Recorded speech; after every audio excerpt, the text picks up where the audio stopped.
On today's episode of Titus and Tate, that sound you hear is Tate Frazier backtracking from all of his. He's sweeping up all the confetti in his living room that he popped the threw in the air when he thought that North Carolina was going to the SEC. It's off. It's not happening, or is it? I don't know. We have the newest development in conference realignment is that the ACC, much to the chagrin of Tate Frazier, may be an alliance.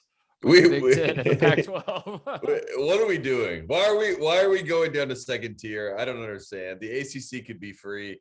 They could be on their own. They could figure this out. They already own the East Coast, the best market in sports. But now, like you said, they're trying to bring in the Midwest. They're trying to bring in the West Coast. And I'm not upset about it, but I am a little disappointed. You know, I wanted the SEC. I wanted to chant that. I wanted to dominate, but it's good now. Now we're all together. Now we're all on the same side. Also, does this mean anything? Does it not? It's an alliance. What does that even mean? I saw Paul Finebaum is basically saying this is not like we'll talk about that because his reaction was hilarious. This was like I'm not bothered by this at all, and I'm going to spend the next 25 to 45 minutes talking about why I am a little bit bothered by this. But yeah, we'll hash it out and have some fun talking about that. Also, the summer league's still going on, is it not? NBA Summer League. Yes. I don't know who cares at this point. We are two of the biggest Summer League fans on earth, and I feel like day 3 of Summer League, I'm like, all right, that's enough. It's kind of over, yeah. I mean, it really is the first 2 games. It's all first impressions, and then people decide who's good, who's not good. And then, like we've seen over the years, you know, Anthony Randolph tore up Summer League. Everyone said he's the chosen one, and you know, I mean, granted, he had a great career overseas, but it's not always 1-to-1. A lot of people right now are saying Cam Thomas is the future. He leads Summer League in scoring, 27 points.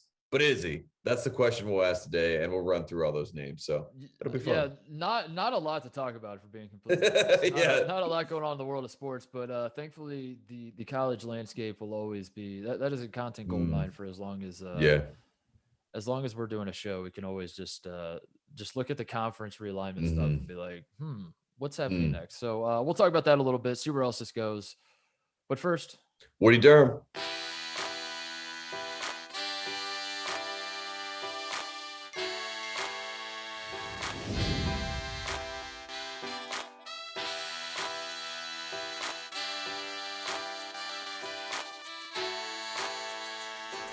ACC Big Ten reunion, union, alliance, whatever. Merger. It's coming up, but we got to talk about what we were talking about off air before we jump on this thing, which is we jump on the Zoom call. Yeah. And the first thing out of Tate's mouth is, I just got Chargers season tickets. Yes. And I just said, stop right there. Let's talk about this on the show, please. Yeah. So explain what is going on. Are you okay? Is this a cry for help? What happened? Yeah. How do we get here? Why? Yeah. How do we get here? It's one of those things where if you live in North Carolina, you've been very privy to Chargers football, you know, over the years, because Phillip Rivers, the NC State quarterback, the gunslinger himself, you know, I've been watching him with San Diego, LT, the second LT, back to like 2005, Marty Schottenheimer days. So I've always been like, you know, tangentially a fan of the Chargers, right? And then Keenan Allen from Greensboro, North Carolina comes there. He's their top receiver. So they've always had guys that I'm familiar with. Mike Williams from Clemson played him in the ACC. I'm a fan of the Chargers. But in reality, if we want to be honest about this, I wanted football tickets, right? I wanted to have 2 tickets to be able to go to whatever game, you know, to whoever's coming to town. The Bears come to town, if the Panthers somehow come to town. So I look at the Rams tickets, right? And I'm going through, you know, checking out price points. And, you know, I'm like, I don't really want to drop $5,000 on season tickets, especially 2 tickets in the 300 level. You know, get that out of here. And, you know, Sean McVay has all the hype and all this sort of stuff. So then I go down, bump down the Chargers, start looking at packages, hit up my friend Bryce, who used to work for the Hornets, but now works for the Chargers. And I'm not even kidding you. I turned on the TV as I'm doing this. Colin Cowherd, company man moment. Colin Cowherd is doing the herd, and he is talking about the Chargers. They are selling season tickets at a premium. They're up 20% over their highest season, you know, sales totals. And I say to myself, I got to hit up Bryce right now. I sent him a text. I'm like, do we have any 200 level that's, you know, below 3,000? He's like, boom, I got these for 1,000 a seat for the season. There's also a financing plan. You just have to pay $200 today, and you get these tickets and you get reserved. I already signed a contract on DocuSign. I'm officially a Charger. Sign me up. I'm very excited. I can't wait to be at the first game. They're trying to figure out my preseason tickets right now because my tickets are bought for the preseason, but I'm going to get some. We got to go to a game. That's the next step. We'll go to a game. But yeah, they're you brought up preseason to them and they're like, sir, no one has ever asked about preseason. Well, we've never had this problem before. No, we didn't realize people actually wanted to come. I couldn't be a Rams fan in good faith after I saw that fight in a preseason game. You know what I mean? Yes, like that. Right. That turned me away too. So officially, I'm a Charger. I was gonna ask. That was my next question. Was like, who do you hate the most as a Chargers fan? Is it the rest of the AFC West or is it the Rams? I think. I mean, I love rivalries, but I think we're just going to have to go outside of LA. You know what I mean? I think it's the Raiders. I hate the Raiders. I hate the Las Vegas Raiders. I don't know why. My blood is boiling right now as I talk about the Las Vegas Raiders, and they can't even come to LA. This is exciting. You're going to be, before too long, you're going to be saving the Chargers. This is what happened to me when I got the Crew season tickets. I've only had season tickets for one professional ever. It was a Columbus Crew. And I bought the season tickets similar to what probably went through your mind. I was like, if I'm going to live in this city, I like sports. I kind of just the idea of having season tickets seems fun. So I knew nothing about MLS. I knew nothing about the Columbus Crew. Got some season tickets. Before you know it, I'm a huge fan, Tate. And then I single-handedly saved the franchise multiple times now. Can I save the Chargers? Yeah, that's the real question. Because I do feel like at some point, you know, the San Diego fans are going to start chirping and saying, we have an idea. How about we move the Clippers back to San Diego and bring the Chargers back to San Diego? That feels like a natural progression that happens. And then my goal. Will you move with them if they go to maybe at that point, if I'm 40 years old and I'm still in LA and I'm washed up, I might just go down to San Diego. You know what I mean? Reset, live by the beach. There are worse things to do with your life. I know. We love it. You and I are like Kawhi Leonard. We're like, we'll just stay in San Diego. It's nice. Whatever, man. Yeah. No skin on my back. Give us the beach. Yeah, I'll take it. You don't need. We'll save saving the Chargers for a little while. In the meantime, let's save college sports. The big news in college sports, and there's not a lot, is probably that Indiana swept a Serbian professional team in the Bahamas this week. Indiana basketball, and Mike Woodson is absolutely. Oh, that's huge. That's no, that's not the story. I meant the big story in college sports right now. Is there's apparently an alliance. That's the word that's being tossed around. An alliance is forming. High level meetings are taking place. Yeah. That's I saw that in headlines. The word hyphenated high-level meetings are taking place between the ACC, the Big Ten, and the Pac-12 about forming an alliance, which basically, from what I can tell, Tate, just means like we're going to schedule each other. What is it like? The idea of what this is still remains unclear to me. But what I think a lot of people like you and I who want just maximum chaos, maximum drama, maximum like, oh no, he didn't. Oh no. What does that mean? Yeah. Our minds are jumping ahead and we're saying to ourselves, does this mean that they are basically forming an alliance wherein none of those schools will ever play the SEC and they're just turning their backs on the SEC as a whole? That's where my mind goes. Is that where your mind goes with this? Yeah, it does have that vibe. I mean, I think in a perfect world, if we actually had a conversation at the top level, there was an easy solution. It was like once Texas and Oklahoma did this and went to the SEC, the 12s get together, the Pac-12 and the Big 12, they just get together. Now we have 4 major conferences. You know, we already have a Final Four that is prominent in the space when we talk about college sports. So there you go. These are your Final Four conferences. These are your power conferences, the Big 12, the Pac-12, the ACC, the Big 10, and the mega SEC. But I think what you're saying is what's scaring people like Paul Finebaum, because at the end of the day, the SEC needs a benchmark. You know what I mean? They need another team from the Midwest. Usually Ohio State is their most formidable foe, but they need a Notre Dame. They need an Ohio State. They need a Michigan. They need a Clemson. They need a Michigan State. You know, they need an Oregon. Yeah.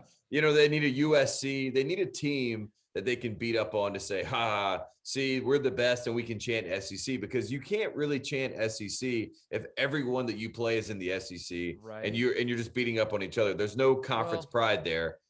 They probably will. They probably still will. They probably still will. I mean, they want the chant that much. They probably still will. But if these 3 conferences, like you said, come to some sort of agreement where they basically box out the mega SEC, then we basically have 2 power leagues power, at large NCAA variations that are, these teams and these teams, and maybe they play like it's like the AFC and the NFC, where the SEC plays each other, and then they crown a champion, and then these three leagues play each other, they crown a champion, and then those two play each other, and that's where we're headed. It feels like, stupid. Which is so stupid. Exactly.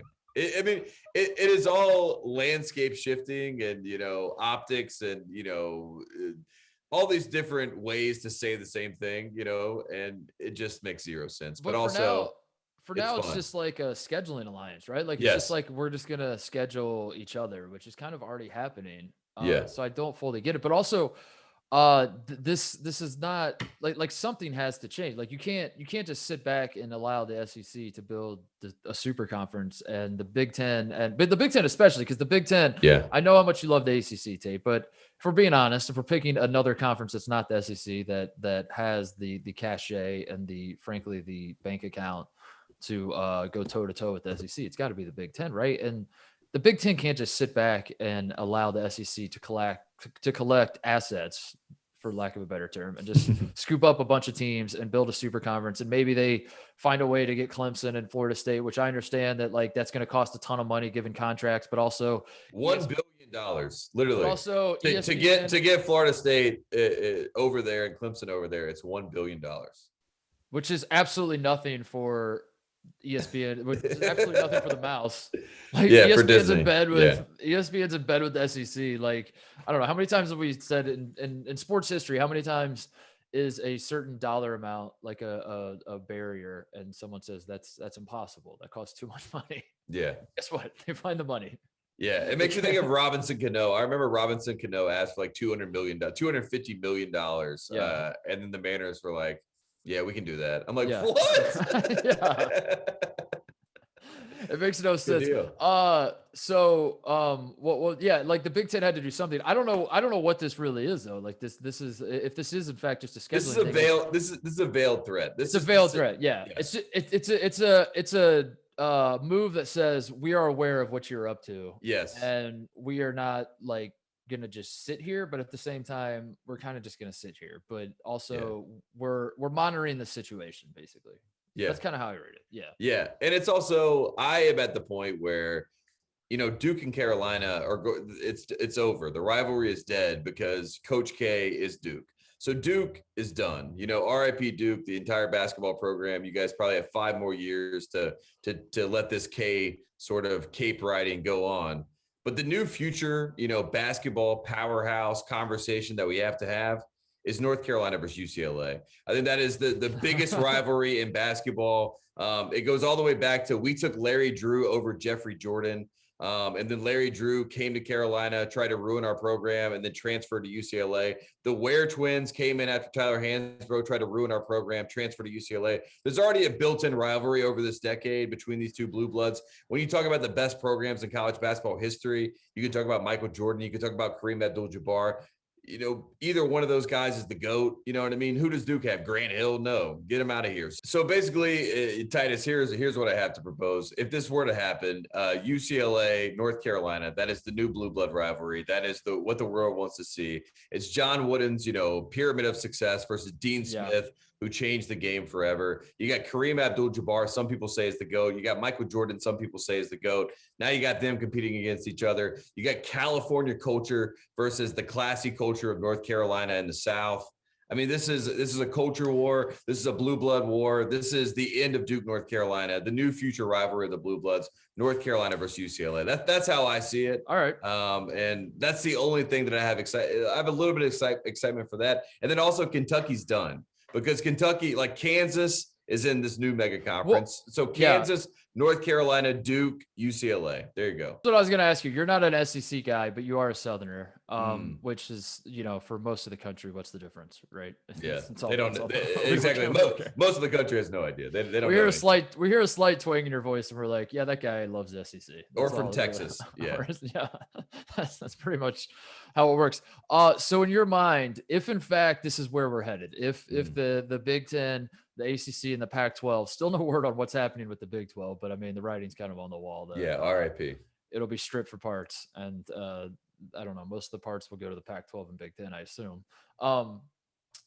If in fact that's where we're headed, where it's like for however long, for whatever period of time, it's basically the SEC it just exists in its own universe, and then the rest of the college landscape, they duke it out. Do you think the SEC cares one iota? Does this affect them at all?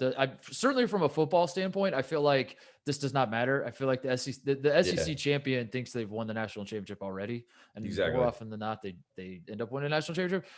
So I don't think that's going to really phase SEC fans. But do you think in the greater scheme of things, as a Southerner, will this ruffle any feathers with the folks in the South if, in fact, this is where we're headed, where all these conferences turn their backs on the SEC and say, we're done with you? I mean, like you said, I mean, the SEC lives in its own vacuum. So I don't think that like Georgia fans and Georgia Tech fans, as much as like that is a rivalry, like they kind of exist in separate, factions of life. And I don't think there's going to be much cross-pollination there. And I think also once the mega SEC happens, you're going to have teams like Tennessee that, they're going to flirt with the ACC, Big Ten, Pac-12 mega conference. You know what I mean? Like some of the teams they're going to try to step outside. Exactly. Like, some of the SEC teams that are like so comfortable and so happy to be in the SEC, Texas and Oklahoma's taking their money and taking their spot in the division. They're going to come around and say, I think we actually would be better off and we'd be a powerhouse if we went to, whatever this coastal conference is that we have, the Pac-12 and the ACC and the Big Ten. And when you have Notre Dame involved in this package, I think that really helps the ACC. Because at the end of the day, if SEC fans had to choose, it's like you said, we beat each other up. We get to our SEC title game. We have a 12-1 team, 12-1 team. They face each other. Winner then goes beats the shit out of Notre Dame, and then like, that would be their pick. That's what they want. That is, I'm trying to think of like what SEC schools would be upset about it. Like Kentucky's the one that immediately comes to mind because, like you said, Kentucky's like basketball oriented, and if Kentucky's like, what the hell, we don't get to play Duke and Carolina and Kansas and Michigan, like Kentucky needs that as a school. They want to play Louisville. They want to beat the hell out of all these schools, and beating up on the SEC is something Kentucky just has done forever. I feel like that doesn't move the needle if you're a Kentucky fan. So if I'm a Kentucky fan, I feel like I'm upset about this. If that's where everything's said, the rest of I don't think anyone else really cares. Yeah, I can't imagine why any other school might care. I'm trying to think of like who else. It's basically the basketball schools, and the only real basketball school in the SEC is Kentucky. The rest of them are football schools. Yeah, Florida is really the only one that you could really throw in there. But if you're Florida, the only thing you're really worried about is instead of you being kind of the brand oriented program, now Texas is that program. You know what I mean? Like Texas kind of comes in and takes your spot. So I think that would be my only concern. Like we're not the hottest team on the block. I saw Finebaum said this because I wanted to see what the the quote unquote enemy, which by the way, like we gotta not you and I mean like we as a country have to cool down the way we're talking about this, because I made the joke where the SEC added Texas and Oklahoma that we were headed towards Civil War 2.0. And all the discourse around this feels very Civil War 2.0. Yeah. It's a culture war. It is very much. It is very much. The lines are drawn in the sand, and that line looks very, very similar to the Mason-Dixon line. Yeah, I mean, and like the mega SEC, who knows what they do? They might start they're just gonna say we might pay players straight up. Yeah, you know what I mean? Yeah. They have so much money that will come in that they're gonna be egregious. It's literally the Wild Wild West, honestly. It's so stupid. But I wanted to see what people on the SEC side of things think, because it's clear what the rest of the country thinks, which is like the SEC is getting too big for its britches. You have now created a monster, and college sports will never be the same. Whatever. So what does the SEC think? And Finebaum says, I think this was his direct quote, I think it's a desperate move that signifies absolutely zero, which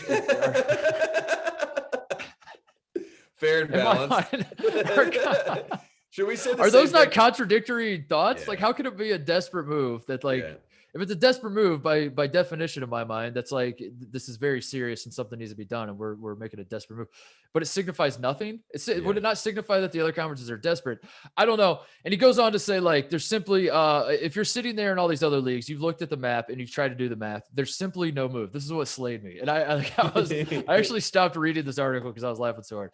There's simply no move. The Big 12 doesn't have a move. That one I agree with. Yeah. The ACC, short of Notre Dame changing its mind, doesn't have a move. I don't believe that to be entirely true, but I'll follow on. And the Big 10 certainly doesn't have a move. I'm going to stop you right there, Paul. The Big 10 has like 1,000 moves here. The Big 10 has 1,000 moves. So you meet with your colleagues, you come up with contingency plans, you try to do anything you can to blame one person for every single thing that has happened. You try to blow up a 12-team playoff because of one person. That one person is Greg Sankey. So just basically Finebaum is drinking the Kool-Aid. The SEC, I know he doesnn't represent the entire SEC, but he basically does. But for a lot of Yankees, he kind of does. Like that is whatever Paul Finebaum's saying, that you kind of just like say that's word out of the South. He believes that all these other all these other conferences are desperate, and the fact that he thinks the Big Ten certainly doesn't have a move is preposterous to me, and that's why I think like the discourse around this, like I said, like he just goes on and like keeps talking. He said a lot more, Tate, about how this means nothing and how there's nothing going on. It is crazy to me how quickly it has become us versus them, and the us versus them again is an us versus them that I learned about when I was in second grade. Yeah. In U.S. history class. It's insane. Yeah. It's also, like you said, I mean, what is Finebaum ever going to do? Like, he's never going to compliment any of these other. The reason that the ACC has this, like you say the Big Ten has 1,000 moves. Like, I think the ACC could easily just be like, yeah, we don't care. We're going to keep who we have and keep going on. And if you want to pay $1 billion to get out of your contract, Florida State and Clemson, good luck. Yeah. But the SEC is the classic bully, where they have convinced all these other conferences that it's a wrap, it's over with, and in reality, you can make the argument that this is a very regionalized sport in college football, and that it has a shelf life as well. And as soon as it gets professionalized, it doesn't have the same cachet, and, you're not necessarily going to be making mega money all the time, but that is not even there's no pushback on the SEC, right? Everyone has already agreed, well, we have to compete with this mega show that's going to come with all this mega millions and all this, the full prestige and ESPN and Disney. I mean, it's like they already have the hype machine behind them. And then you have Finebaum coming out. It's like, it's a wrap. It's over. It's over. He's Vince Carter. It's over. It's like, are we sure? Like, I mean, I'm not to say you're wrong, but like, it isn't a foregone conclusion that Notre Dame, Ohio State, Michigan, North Carolina, like all of these big time programs, UCLA, USC, Oregon. You're telling me that they can't all get together and cause a problem for you, and also have basically every other region of the country tapped into? This is what I fear, though, because if a rift is in fact happening, where and again, we're just speculating because, I mean, for God's sakes, it's mid-August. What the hell else? What else are we doing? If in fact a rift is happening, I do hate that. I want SEC. I still want there to be like a unified. I am a unionist state. I want the union to be preserved. I don't want to live in a world where Ohio State and Clemson even and Notre Dame and USC and, as you said, North Carolina, like all play each other. We all decide who's the champion of us, and then meanwhile Alabama beats Georgia and the SEC champion, and now there's two. And they're champions. celebrating. I don't want that. Yeah, and we're both celebrating, and we're both like on Ohio State, or like Clemson wins and Bama wins, and now Clemson and Bama fans are just yelling at each other about who would have won if they would have played, and we never know. That's you know what happens? It comes down to the media, and the AP decides who the national champion is, and every year it's just like absolute uproar. You know what I mean? Like the media is getting canceled even more because if they picked Ohio State as the champion, everyone in the SEC goes insane. You know what's hilarious that I just thought about is like now that the SEC and the Big Ten, ACC, Pac-12 alliance is fighting, which is again hilarious to think that like there's still a ton of schools out there that are not involved in this, and we're just talking about it like it's like two alliances. I mean, and Iowa State's looking up and they're like, we're ranked like 7th in the country right now. Do we get a say? And Cincinnati's like, what about us? And everyone's like, shut up, you don't count. Yeah. You got a power conference. It's the adult table. Go back to and the Big East. Villanova's like, what about we won national? It's like, shut up, basketball, get out of here. Yeah, no. So what's hilarious to me is that I just thought about this as the bickering is going to continue and the rift is going to become bigger. Perhaps Tate, the America as a whole will clamor for one organization to step up and unify everybody. And Mark Emmert's just gonna pop his head around the corner and just wave and be like, "That's what we do. That's what we do. Hey guys, it's me. You guys need me? It's me again. Hey, you guys want to make sure the SEC and the Big Ten actually play each other in a sport? NCAA tournament, anybody? Yeah, I mean, you guys want some of that? I'm saying that's basically what we have. It's a decision of, do we form a new NCAA where all these schools that form these new mega conferences agree, like you said, to be under one umbrella, but it's not the NCAA, it's some other new formation. That seems like a lot harder, especially when, people have no original ideas anymore. They just take other things that have happened before. So I assume that there's no world in which they come up with a new entity that makes sense. And like you said, if you're the NCAA, you have this whatever meeting that they're going to have at the end of the year. You have this conversation, you form this new committee, and then basically the committee says, well, let's just wait and see what happens. And then, we'll circle back. You know what I mean? That's the NCAA sits down. They're like, all right, seems like major moves are happening. Let's circle back in the new year. Let's put a pin in that one. Let's circle back. Yeah. And like they're doing with the speaking of SEC and NCAA, did you see the LSU investigation? They're circling back on that. The deadline came and went for like when the NCAA was supposed to have made a decision, and they're like, we're gonna put a pin in that. What is the corporate speak? We've reached, we don't have the bandwidth to deal with this right now. Bandwidth. So we're gonna put a pin in it and circle back. Those are my favorite things that people would say to me. I'm like, I have no idea what you just said, but I assume that we have a plan. I think, do we have a plan? They have zero plan. That's really where we are. I mean, they have absolutely no plan, and all these conferences, like you said, they're calling each other. Which that's the one thing I can agree with Finebaum. It is very desperate to like leak this report, and not even have a formalized idea. It's just, we're thinking about merging. Okay. And let's keep going. They have no plan. Oh my God. Feinbaum is the SEC guy for ESPN, and he is, boy, is he waving the flag, both of those flags. What is he not? That's what's so funny to me. What is he not? Like I know, but that's what, like, it's so because everyone, I'm scrolling through this article I found where he went on like Greg McElroy's show or something. And he was just letting it rip. And he said everyone also wants to blame ESPN, and it doesn't matter. He just goes on and on. But the point is, it's not what he's saying; it's that he's saying it. That's the whole reason I want to bring it up, because I don't want to like dissect what he's saying, Tate. I want to dissect that this man who, for a lot of people, represents like the voice of the South or college football in the South, and works for ESPN, and that is the marriage that is taking place. He represents the deep South. I know what you mean. But the marriage that has taken place between the SEC and ESPN is now going to shift the landscape of college sports. And this, like, if you had to pick one guy to represent that marriage, it would be Paul Finebaum. And I don't care about what he's saying. I care that he's saying it, because the way he's talking, it does feel like the rift is coming. It does feel like that's, and it's not like Paul Finebaum has any bearing on what like Kevin Warren and what decisions he's going to make. But, just the discord. I don't know. I find that crazy because it's very much an us versus them way, which has always been with SEC. But for a long time, it's been like a haha. They have their little thing over there. It's like a friendly little rivalry thing. And now it's like, the walls are being built. Dude. No, we joked about it. I mean, the chant is a start of a revolution. It's SCCEDE. Like that is. It's all coming full circle now. Now we get where they're coming from. And my God. I honestly am just happy North Carolina is going to be, as they say, Mark Titus, on the right side of history. I think I did like the idea of SEC, this dominant conference with North Carolina playing Tennessee and everything, but we can't align like we talked about. I'm going to lose all of North Carolina's history if we go to the SEC. They're going to strip us down.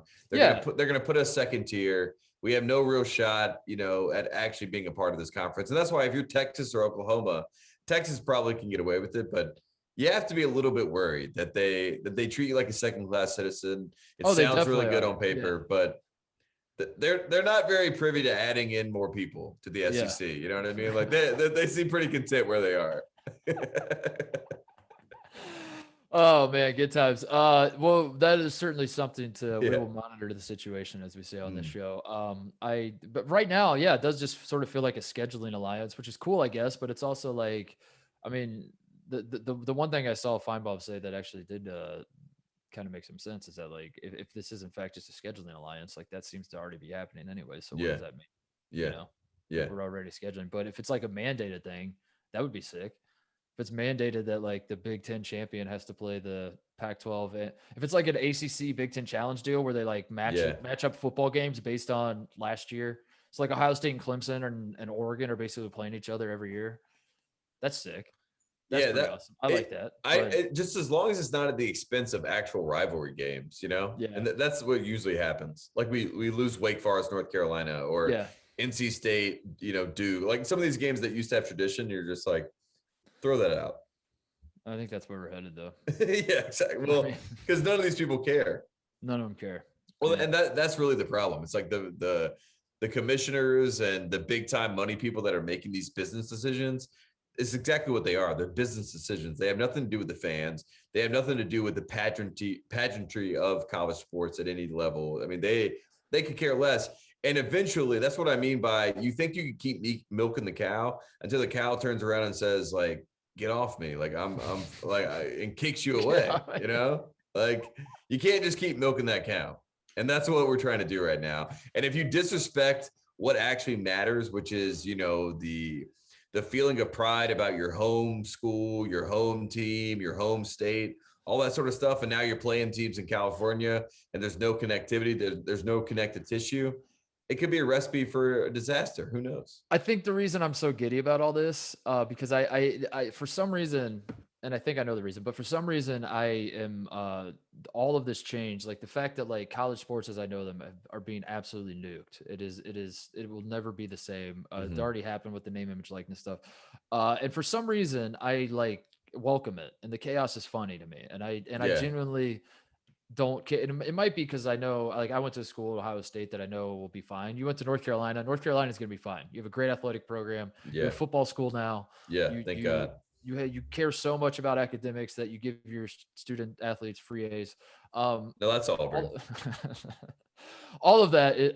But I think the reason I think it's so funny, Tate, is because like it does feel like the world at large things are changing so fast. Like we don't need to get into the nitty gritty of what happens in this world, but like it becomes overwhelming. And I think what's so fun about this is that this has the feel of all the real world shit where like what is like it feels like you're living in the matrix almost of like are we in a wormhole that like this reality is being distorted. I can't believe this is actually Texas and the SEC. What are we talking about? Yeah. An alliance with the ACC and the Pac. What? Mm. What?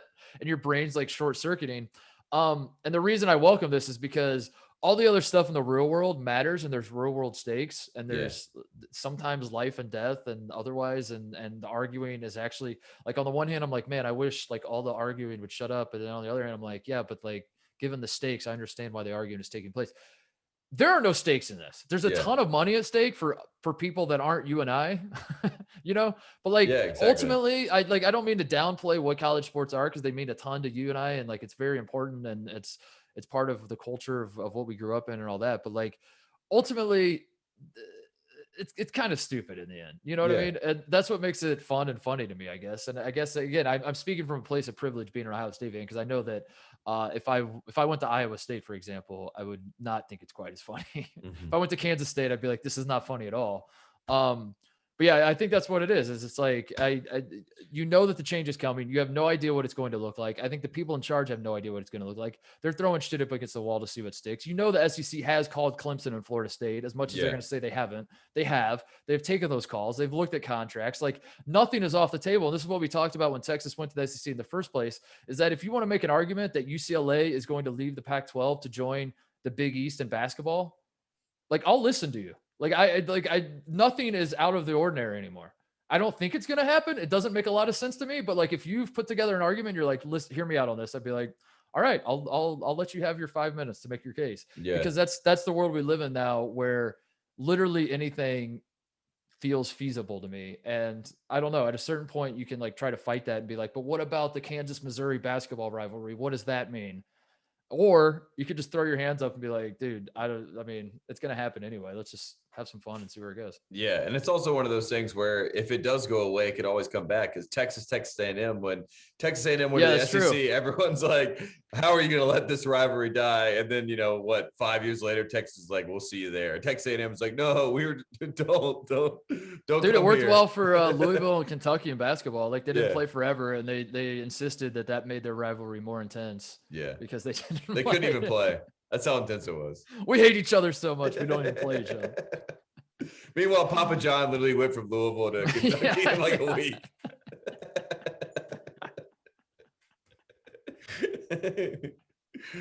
Oh man, that might have been the best moment in that rivalry, for me. Just the Papa John experience, him going straight from the KFC Yum Arena to walking over and saying, "I am diehard John Calipari."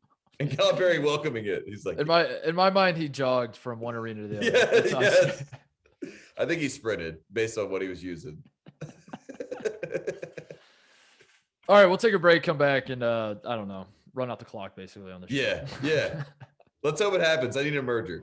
All right, what else we got to talk about, Tate? Is there anything else? Do you have any summer league thoughts? Do you want to? Is summer league still going on? Does anybody care? It is fascinating how summer league we get excited for it. That's how it always goes. This was the advice given to me when I first started wanting to go to summer league 6, 7, 8 years ago, or whatever it was. I was told you want to be there early. Like, first of all, no sane person should ever spend more than like 3 days in Vegas. Unless you're like an agent or like working for a team. Yeah. So what 3 days do you go to summer league? Do you go to the last 3, the first 3, somewhere in the middle? And everyone I asked before I went was like, you definitely go to the first 3 because no one gives a damn after the first 3. Yeah. And boy, that has become so true. And I think it's just like you want to see it's the first impression. You see the rookies the first time. You make up in your mind that Jalen Green is awesome. Yeah. That Cade Cunningham might be overrated.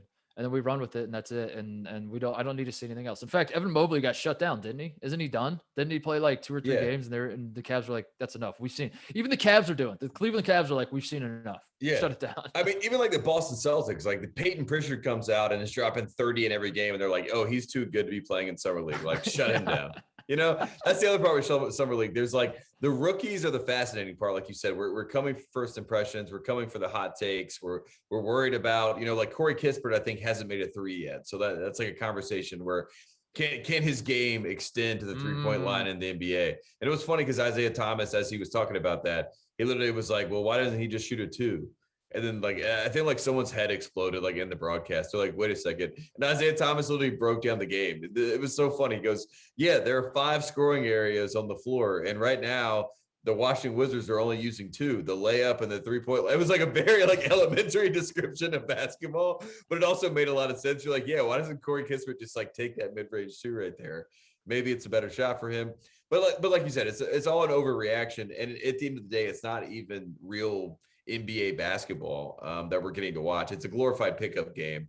And right now we're in the spot where it's just like the celebrities and the players are going to the games. Like I saw A-Rod was there. Like that's the only way that you can get the eyes, kind of back to summer league. Ja Morant goes, signs all the autographs, before he leaves. He signed to everybody that asked him for an autograph. That was a moment. But again, we're away from basketball, which is what the NBA kind of wants. And it's now more of a show than it is about, the rookies and who's actually good at summer league. And like I said earlier, Cam Thomas leads all scorers in summer league, but I don't know if anyone else knows that but me. That's where we are in summer league. We're in the dog days of summer league. Which is the best representation of the NBA of all, that no one cares about the basketball anymore. We're all just focusing on what the Did you see what LeBron was wearing when he went to the game the other day? And did you see that he No, I mean, I posted on Instagram, and I literally had like 2 of my friends, texting me about the Hornets, and I was like, yeah, Kai Jones, like I'm excited. Book night had some moments, and then they were like, no, I'm talking about LaMelo's new shoes. I got to get those. I'm like, oh yeah, I guess. Yeah. Are they going to sign LiAngelo? I don't think that they have a roster spot. I think that's the holdup. So they have to cut somebody, or not even G League.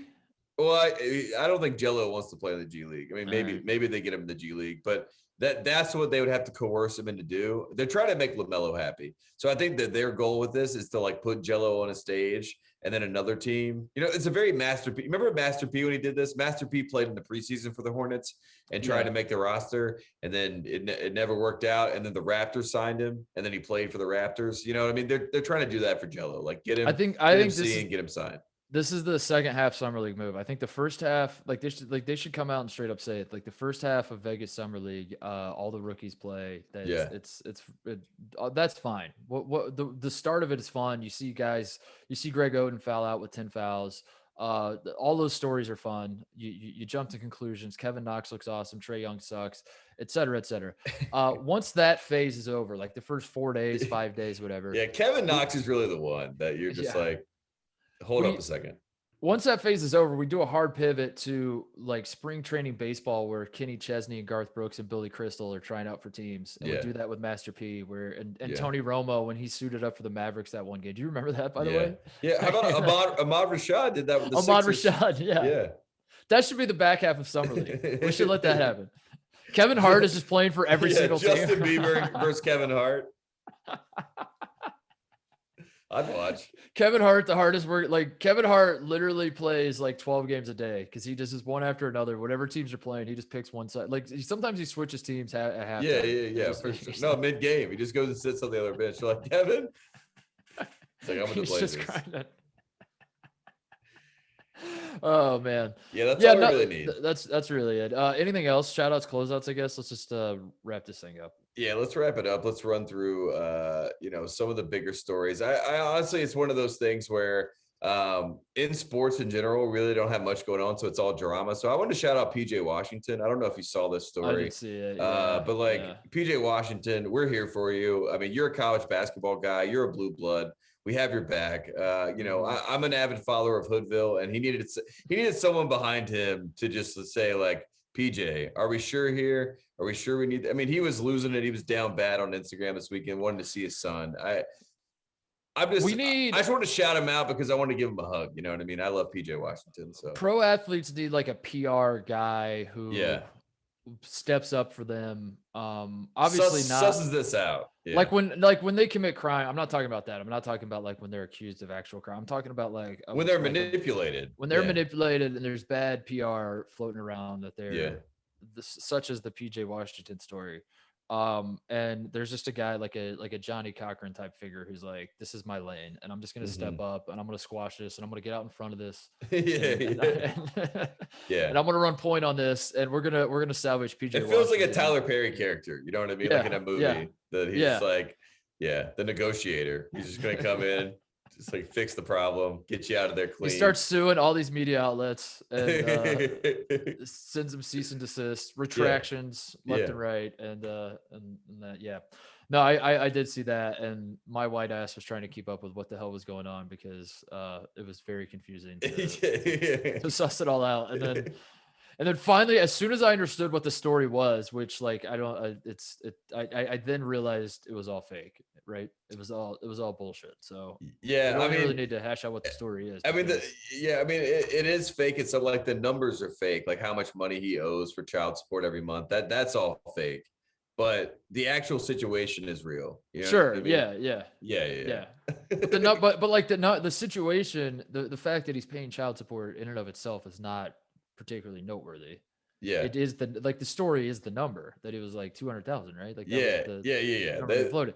That was the story. The story was like he got finessed this hard. Yeah, you know what I mean? Take the number away and you set that straight, then the story goes away, which is why you need somebody. These guys need somebody to step up and be like, because if you're PJ Washington, you can't tweet through it. It's not like PJ Washington can get on the internet. Isn't that what Ray Donovan does? I know my mom watches Ray Donovan, but I'm pretty sure Ray Donovan's job is to like sniff out like bad PR, bad situations, and like clean up the mess like before it gets out. Yeah, I'm pretty sure that's what he does. All right. As I'm thinking about this, I think we need a Ray Donovan to work out the situation. Like where we put out another report that's like she's actually paying PJ Washington $200,000 a month to be able to see the sun. Even if it's not true, you just fight it the other way. You find bullshit with bullshit. I want to shout out Josh Pastner, who won the ACC tournament last year. Yeah. And there's really no other reason. There's no I don't know what he's up to right now. I don't know what he's doing. I just wanted to call attention to Josh Pastner win the ACC tournament, and that he wore a mask, a welder's shield on the sideline for an entire season, and It's then won coming the back. ACC tournament. I think it's coming back. Had the ACC Player of the Year on his team as well. Yeah. All now of on these the things Raptors. happened. Yeah. All of these things happened, and it's just one of those things I don't want people to forget, Tate. So shout out Josh Pastner. Man. Can I shout out another coach? I want to shout out Brad Underwood, because we had Katie Underwood on our show. And after this, we had someone tag us. This is on Twitter. It's Coach Underwood taking a cow in. He's like at a show. Like, I don't even know he enters the show ring with a cow. I don't know if this is like a Kansas thing, a Texas thing or whatever, but it's something that we should have asked about. And I think next time we have Katie on, we have more questions that are definitely specific to, like, what is Brad Underwood doing in his free time? You know what I mean? And I just want to shout that out, because for the journalists that sit here, we should have gone deeper. You know what I mean? I want to tell this video, I'm like, I need these questions answered. So if Brad Underwood Brad, if you're milking that cow, just be prepared for the cow to turn around and say, hey. Yeah. Stop milking me. Yeah. Literally. And that's straight of a face. I want to shout out Coach K. Oh, yes. yes. I was looking at my list. Coach K, this is going to be his final season coaching. The greatest coach of all time to ever blow a 28-point lead, or when you're favored by 28 points against Stephen F. Austin at home and lose that game at the buzzer. He's the greatest coach of all time to do that. And I just want to remind everybody that he is, in fact, the greatest coach of all time to be favored by 28 points and lose at home at the buzzer. So, Coach K, we're thinking of you. Yeah. Come on the show if you want. Bring your farewell tour this way. I have to say this for the show, just so, and I know you know this, and our producer Jim knows this, but I talked to Coach K last week. This is true, but this is not a bit for people at home. For a brief moment in time, for about 30 minutes, I had a Zoom with Coach K, 1-to-1, face-to-face, having a conversation about basketball, the 5-star basketball camp, and all this sort of stuff. And, you always hear, never meet your heroes. And I firmly believe in this. Never meet your heroes. Your heroes will only disappoint you. But always, and I want to stress this, always meet your enemies, because Coach K, I mean, he corrected me a few times. He gave me the look like, shut up, just shut up. And, it was a beautiful moment. And I could care less about my heroes, but I love my enemies, and seeing them face to face. Coach K, we love you. We can't wait to. I told him good luck on the farewell tour. He corrected me that it was not a farewell tour. Oh, it's not. What did he say? It's not a farewell tour. He said it's just it's one last ride. Season. It's just one last ride. It's not a farewell tour though. He wouldn't make it about himself, even though he had 4 Coach K's on the calendar. It wasn't about him. And the Duke basketball tweets out a graphic that says "one last ride" with a trademark next to it. Yeah. And the reason he corrected you is because they don't have the trademark to farewell tour. They have the trademark to one last ride. I can't wait till ESPN does a 10-part series, The Last Ride, and it's Coach K. And I took that personally. He's just getting ahead of it. He's trying to keep the brand strong. Yeah. You got to call it. If people start calling it farewell tour, that dilutes the. As I said, I mean, the GOAT of UCLA is Kareem. The GOAT of North Carolina is Michael Jordan. The GOAT of Duke is Coach K. You know what I mean? Those are the 3 greatest basketball figures we have. I want to shout out another GOAT, Tony Hawk, who has been everywhere. I don't know how this happened or why this happened, but I welcome it. And I just want to say that whatever Tony Hawk is doing from a PR perspective, because he was all over the Olympics talking about skateboarding. I'm seeing him in commercials left and right. It has reignited my love for the video game, Tate. And Tony Hawk has re-released, last year, I think he re-released the I think it was Tony Hawk 1 and 2. And I've been playing the absolute, I am wearing down my controllers. My thumbs my hands are cramping. Sore. Trying to. You have carpal tunnel. My muscle memory is horrible. My mind, it's just like playing basketball, dude. It's like when someone throws a skip pass, and in my mind, I'm like, oh, I'm picking that off. And then I go to do it, and I'm a little slow. Yeah. That's what I'm doing with Tony Hawk, dude. My thumbs are hurting. I'm like, damn, I haven't done this in a while. But I'm having a blast. And I just want to shout out Tony Hawk, because the nostalgia trip I've been going down the last week and a half or so has been so much fun. And I love the Tony Hawk game. I would say, honestly, as I'm playing it, it's coming back to me. I think that might be the game that I'm best at. Like if I had to step up and say like, I don't know. If I had to pick one video game that I could be, if the aliens came and they're like, you have to play us in a video game. Yes, there you go. I was trying to think of a way to. One way to get out of here. It all comes back to the aliens. Tony Hawk 1, especially the original Tony Hawk Pro Skater, I think would be my aliens video game. What is yours? I guess is the question I would have. Well, first and foremost, shout out to the aliens. I was in Palm Springs this weekend. I'm pretty sure that's where they live. I cannot confirm, nice. But I saw quite a few aliens out and about at Albertsons. You're like, that's definitely an alien. Are the aliens and the lizard people different? And the Illuminati are these all three different people? Or I am not up on the conspiracies, but I will say I have to confirm that they are the same people. But a serpent, should ask Coach K. K. I think we should send Coach K like over to like do diplomacy issues. You know what I mean? Like he's the only person we can trust with the aliens, with anybody really. Send him over. Let it happen. Let him figure it out. What video game would I be best at? Honestly, NCAA football. But it doesn't exist anymore. But like if the aliens came, they're like, we need something. I'm like, I got NCAA 09, I got 10. I'll throw it in. NCAA basketball also. Those are my games. And like my career mode, in 2K, I'm like in year 20, 33 or something like that. So I can use my player. What kind of offense? Who did you use? Carolina, I assume. What do you mean in football? No, West Virginia.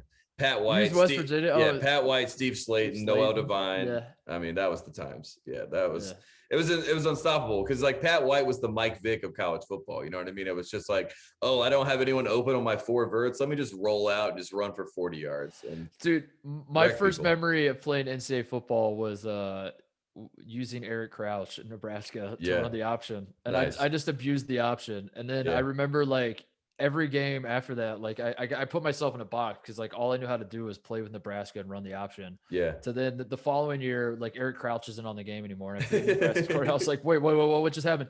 So I would like find the most athletic quarterback, and they did like that team didn't even particularly run an option, but I would run nothing but the option with that team too. Pat White was perfect for that. It took me like 3 or 4 years to get out of that. Like I got stuck in a rut of like, I don't know how else to play the game. And I would play my friends and I would try something else and it wouldn't work. And I'd be like, I got to go back to the option. Halftime adjustment, back to the option. I mean, straight up. I mean, it was fun. Like, I think I remember, like, I would play with Florida and, like, Chris Leak. That was, like, my first game where I was like, I love Chris Leak. And can we quickly shout out to Tim Tebow, because Tim Tebow is getting absolutely roasted right now for not being able to make a block. Like, what do we expect from this guy? Like, they're going to go out there and start handling NFL players like it's nothing. He has not looked good. And it reminded me of how much Chris Leak Chris Leak won the first championship, Everyone, when they talk about Tim Tebow, they're like, you won 2 titles at Florida. Right. It's like, he was a goal line guy the first time around, and Chris Leak was amazing. So shout out to Chris Leak. And Tim Tebow, shout out to you for trying, because it does not look good so far. But Urban will figure it out, as they always say at Ohio State. Yeah. Don't get me started on him. Speaking of college football, North Carolina Tar Heels, number 10 in the AP poll. Yeah. Your thoughts? Are you a football school? You're officially a football school? We're 100% a football school. Mac Brown, when we're talking about the SEC, you're like, Paul Finebaum is saying like he's not phased. Like he's like, whatever, I'm not worried about it. That's what Clemson fans are doing right now to Carolina. They're like, we're not worried about Mac Brown getting these 5-star recruits. So like, we're like, who cares? Like, you're North Carolina. That is the energy that you want from the school. You know what I mean? That means that they're actually worried about us. When has Clemson ever worried or talked about North Carolina football? Right. Never. Right. And when we played them in the ACC championship game in 2015, my senior year with Marquise Williams, we went to that game. Clemson fans were like giving us beers. They were like, we're going to beat their ass, but like, we'll be nice to them before we go do that. You know what I mean? And now it's an actual competitive conversation. And that's how I know we're a football school. When Notre Dame fans are tweeting at me about how Sam Howell sucks, I'm like, yes, please. We're out here. Finally, we're in the conversation. The Clemson Carolina relationship is the same as Ohio State and Indiana, where the Ohio State fans are saying that too, because Ohio State has beat Indiana 1,000 times in a row, and we're definitely not worried. But also, like, every Ohio State fan knows that every time we play Indiana, the game is close somehow, some way. That's how Carolina Indiana was good. Yeah. Even before Indiana was even good, like they would find a way to like make it close, and it's terrifying. And at some point, it's going to happen. Yeah. I don't even remember the last time that Indiana beat Ohio State. I think it was before I was even born. Sometime in the 80s. It's this year. And it's probably gonna happen. Yeah. Let's go. And then last year, the Indiana, like I got caught in the middle of the Indiana Ohio State football rivalry, which like isn't a rivalry, but again, I'm saying I have to say it out loud that it's not a rivalry, so that's something, Tate. Because Ohio State didn't play enough games to make it into the Big Ten championship, so the Big Ten circumvents the rule, rewrites the rule. You remember this? Yeah. And Indiana fans were livid because they thought they should have been in Ohio State's place, even though Ohio State beat Indiana in a head-to-head game. And the whole thing was stupid. And I was on Indiana's side. Yeah, the whole time. I know you were. Those are the rules. But the point is, the chatter is picked up, and all of a sudden, my brother and dad are sending me texts about Indiana football and I emojis about Ohio State, and we're coming for you and all this stuff. And I'm like, what the hell is happening? That's literally what's happening in the ACC right now. It's great. What is happening? Clemson and Miami are trying to pay $500 million to get away from North Carolina. That's how scared they are. They're like, they see the storm coming. Indiana's ranked too, by the way. In the what is Indiana? 24, 25? I think they're like they're in the Cincinnati 17. Oh, Cincinnati Xavier spot. Yeah, India. Well, let me pull it up. Oh, dude, Big Ten stat of the day. The Big Ten has Indiana at number 17, Iowa at 18, and Penn State at 19. Oh, so nice. The most does the Big Ten have the most top 19 programs? 1, 2, 3, 4. Yep. 5. That's 5. I'm sure the SEC is 1, 2, 3. It's the remaining 4, 13. 5. Big Ten stat of the day. Wow. The Big Ten is tied with the SEC for the most top 19 AP preseason football teams. You won't hear the mainstream media talk about that. You won't hear Paul Finebaum cover that on his radio show. No, Paul Finebaum's job is to just tear down North Carolina this year. I saw a Carolina guy called into the show. I was like, I'm excited for Sam Howell. He's like, never heard of him. No. he literally was like, I have no idea who that is. I'm like, okay. And that's how the SEC thing works. You know what I mean? They completely disregard everybody else as if it's like small potatoes, even if, you know, your best quarterback sucks. Like they're just like, yeah, we don't care. We're way better. Like, how? In what world? Oh my God. That's college football. I love it. Is that it? Anything else? I think that's all I got. Yeah. Premier League started. Who's your Premier League team as a reminder? Oh, I mean, I'm a Newcastle fan. I'm not even sure that they're bumped up, but I think they just lost actually this weekend to West Ham. Yeah. So yeah, RIP Newcastle. I'm a PSG fan at large. Like Champions League, I'm a PSG fan, and Messi, Mbappe, Neymar, can't wait. I kind of like, I go back and forth with who my favorite soccer team is. Right now, my two favorites are PSG and Man City. That I just like. If you would have asked me a few years ago, I liked Real Madrid and Barcelona. Yeah. Exactly. Before that, I was like Man United and Chelsea. I like a lot. I could never like Man United because of Ronaldo. I've always been like, I like Barcelona. Like, you know, in the big teams, you know, it was like I was Barcelona because of like Xavi, Iniesta, the midfield. I was a midfielder myself, so I was like, I like the way that they play. Ronaldo is like the worst. You know what I mean for me. Yeah. So, dude, I guess. Thinking about it, Messi is a great example, though, of a counter or disproves what I said earlier, where in sports, if you say, how can they afford that, they always find a way. Because Messi, like, I watched his press conference when he was leaving Barcelona, or I watched, you know, I saw it. I didn't watch the whole damn thing, whatever. He's losing his mind. He's like very sad to leave Barcelona. Apparently, like, Barcelona is sad to, like, they're all like, why is this happening? I don't understand why this is happening. And it's just basically comes down to like, we can't afford him. And I guess that is a new thing that I've never really experienced in sports, where like, because every other time you're like, oh, they'll find a way. Like, if Messi wanted $2 billion a year, Barcelona would be like, cool, sign it, we'll figure it out. But this time they're like, we can't afford you anymore. Yeah, well, because I think they've been doing that for like 10 years. You know what I mean? And it's like it's one thing when you can give guys $200 million deals, but eventually, like that, like you said, the money has to come back somewhere. And I'm sure that they can get to $1 billion pretty easily. But you have a lot of people to pay, and that's a large payroll. And soccer is insane. Like are we talking about Barcelona still, or are we talking about the overtime league now? I mean, what's happening with the overtime league? That's the bigger question. We probably can't even dissect that. But Amani based in Memphis. That's all we can. That's all we can really lean on. Yeah. All right. That's the show. We'll figure out something for later in the week. Yeah. It's the dog days of summer. You know what I mean? We're trying to keep our head in the game, but we're getting ready because we're itching for football season, and then once we hit football season, it's basically basketball season. Once the Chargers get to week 1, oh my God, Tate's takes are going to be fired. I am so excited for the NFL though as well. Do the Bears come to LA? I gotta look. I mean, I don't even know the schedule. I woke up and I am a Chargers fan, and it's for life. I'm that way for my 2-year contract. If I lived in Chicago, I would have bought Bears tickets the second Justin, which I think the entire city of Chicago. Justin Fields looked good. I saw Mike Vick saying that he loved him too. So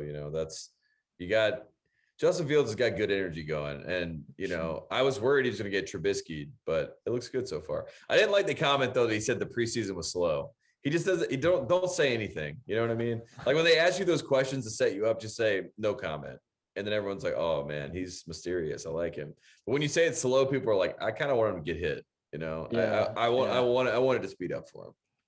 So week 1 is Bears at Rams. Oh, Fields isn't playing in that game. They're not throwing Fields to Aaron Donald. They're not throwing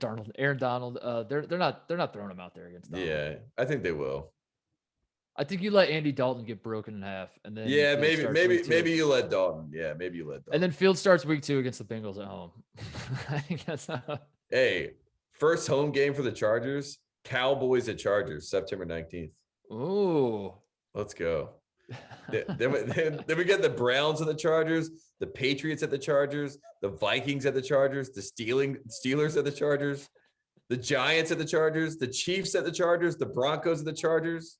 Under week 8.5 that Tate is soliciting on the show. Yeah, people to buy his season tickets. I got 2 available for this weekend. It's an investment for sure. I'm like, I will sell these tickets. I have no problem selling these tickets. I almost thought about getting 4 tickets because I was like, I'll just sell 2 of these every time. But no, I'm gonna get 2 tickets. I'm gonna sell those tickets.